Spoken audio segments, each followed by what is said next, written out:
25 மற்றும் 29/7/2025 அன்று அன்றைய நாட்களில் ரிப்பன் மாளிகை கோரிக்கை வைக்கப்பட்டுள்ளது. பின்பு 1/8/2025 அன்று அம்மா உணவகம் சார் அம்மா உணவகம் பார்த்தீங்கன்னா எல்லாமும் 77வது வார்டு பகுதியில் 2 அம்மா உணவகங்கள் அமைந்துள்ளது. நயனார்குப்பம் மற்றும் குடுமையானித்தோப்பு பகுதியில். அவற்றில் குறிப்பாக குடுமையானித்தோப்பு பகுதியில் உள்ள அம்மா உணவகம் மிகவும் பழுதடைந்துள்ளது. தரைத்தளங்கள் அலமாரிகள் முழுவதும் பழுதடைந்துள்ளது. மேலும் 2 அம்மா உணவகங்களிலும் பெயர் பலகைகள் சென்னை மாநகராட்சி பள்ளி 3, அரசு உயர்நிலைப் பள்ளி 2 இருக்கு, 197 வார்டு ஆபீஸ் இருக்கு, அங்கன்வாடி மையங்கள் இருக்கு, அப்புறம் இந்த மினி கிளினிக் இருக்கு. இதுக்கு எதுக்குமே தண்ணீர் வசதி இல்லை.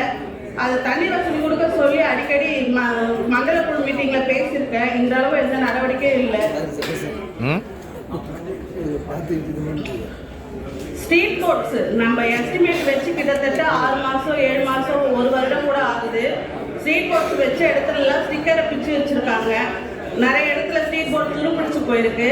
பல 197 வார்டு பல தெருக்களிலும் பல பகுதிகளிலும் ஸ்ட்ரீட் போர்டு இது வரைக்கும் சார் எல்லாருமே கையெழுத்து போட்டு அதற்கு உண்டான ஃபைல்ஸ் பில்டிங் ஃபண்டு எல்லாமே வந்து செய்கிறாங்க. சாலை வெட்டுக்கள் பண்ணுறதுக்கு மன்ற உறுப்பினர் அவர்களுக்கு ஒரு கையெழுத்து அதிகாரம் கொடுக்கப்பட வேண்டும் என்று ஆணையர் அவர்களிடம், மேயர் அவர்களிடம், துணை மேயர் அவர்களிடம், ஆர்டிசி அவர்களிடம் ஒரு கோரிக்கையாக நான் தெரிவித்துக் கொள்கிறேன்.